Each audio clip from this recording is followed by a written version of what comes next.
Salut tout le monde! Welcome back to Unintentionally Frenchified. A couple weeks ago, I did a really fun video about the most common mistakes that French speakers make when speaking English, which I might add are always adorable. So this week, I thought it was only fair to do a video on the most common mistakes that English speakers make when speaking French.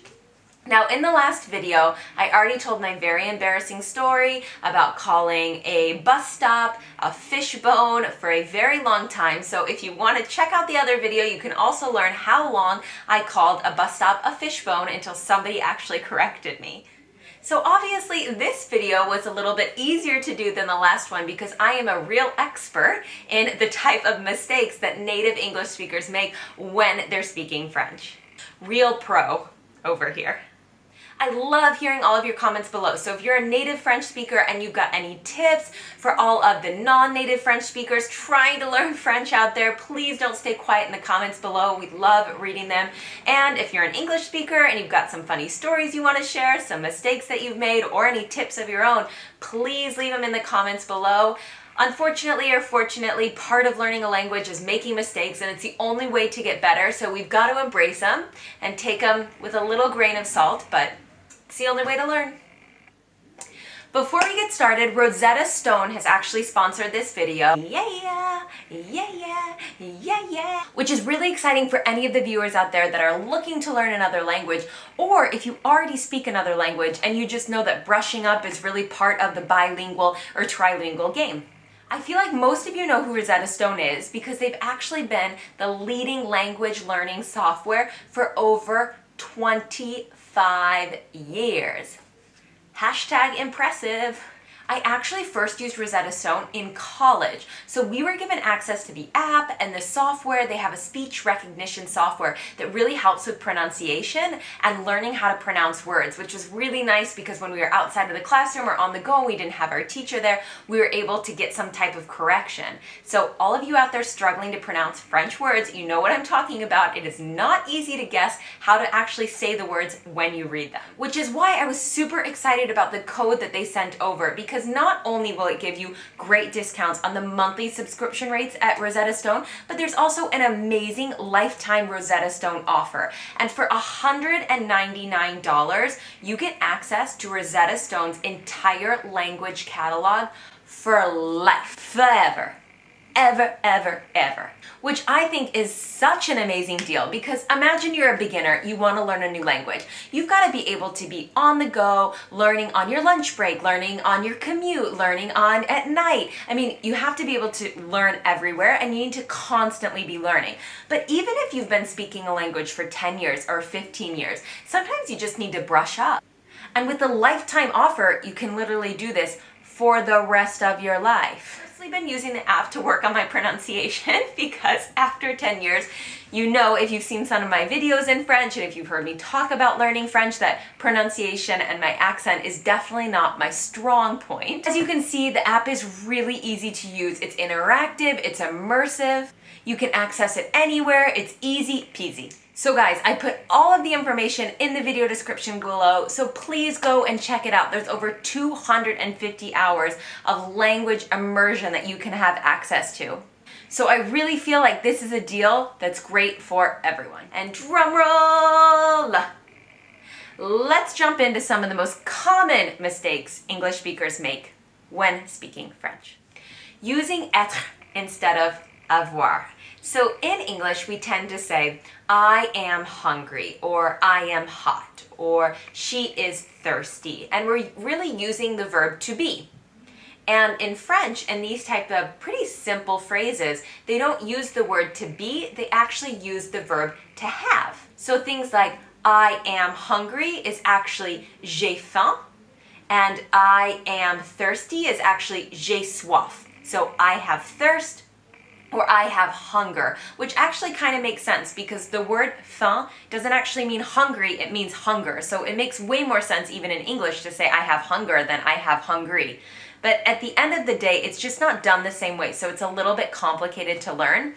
And one thing to remember about this one, and I talked about this in the embarrassing French mistakes that you can make, is that when you're saying I'm hot, like it's hot outside the weather and I'm hot, you have to say j'ai chaud. Because if you start to say I am hot in French and you do the direct translation, je suis chaude, and you use the verb être, you actually end up making more of a sexual connotation about the way that you're feeling, when that's probably not the message you want to send if you're discussing the weather.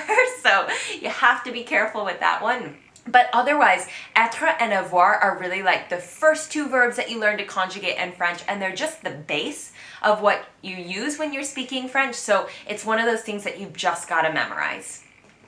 Gender. Dun dun dun.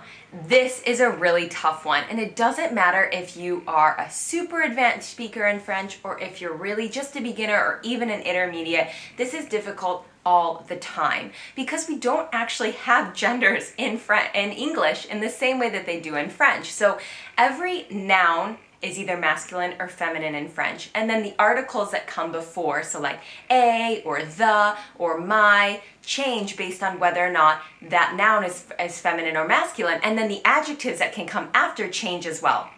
So for example, if you're going to say a man or if you're going to say a woman, the a is going to change because each word has a different gender. So a woman is une femme and a man is un homme. And imagine you want to add the adjective intelligent. So then you have une femme intelligente. And then you have un homme intelligent, because you're actually going to change the adjective slightly based on the gender that comes before them.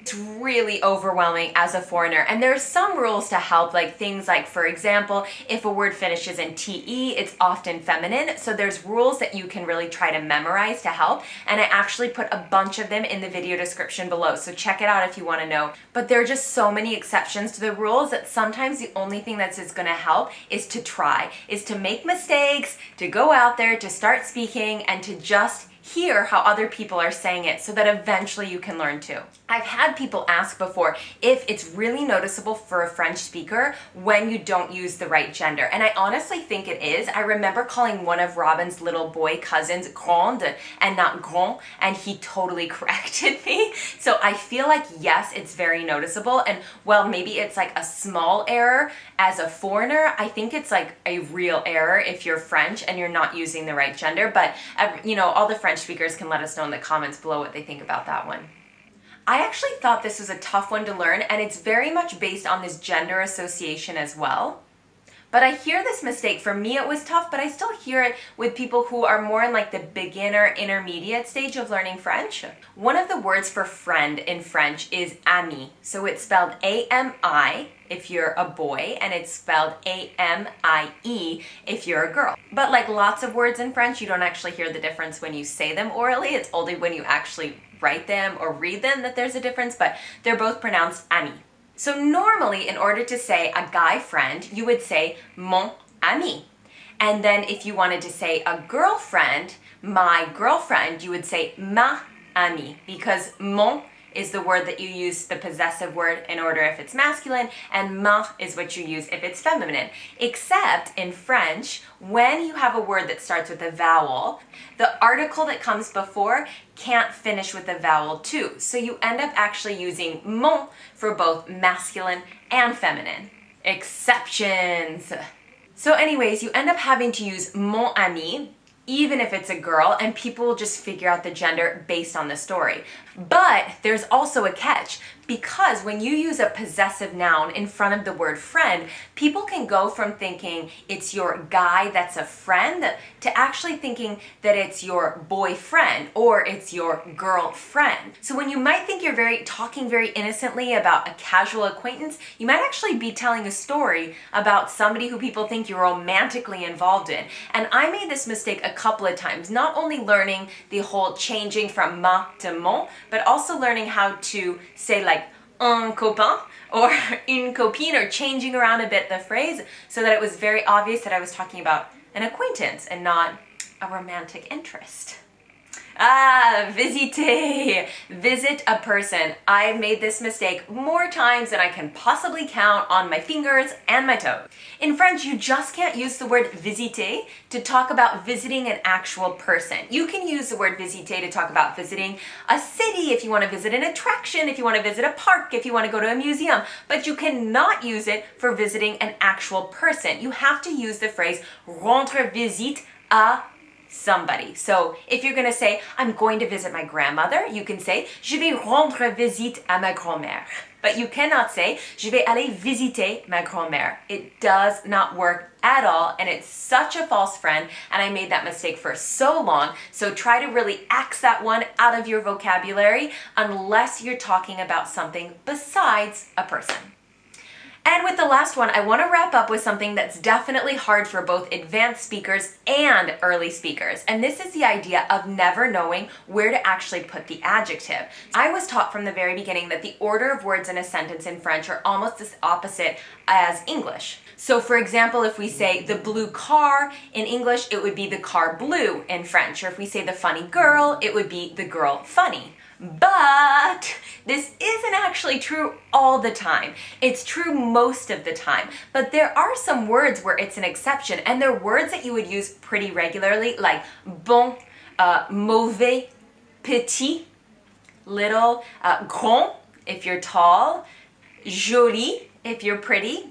So for example, we say in English, a beautiful girl, but you would say the same thing in French, une jolie fille. It's not une fille jolie, it's une jolie fille.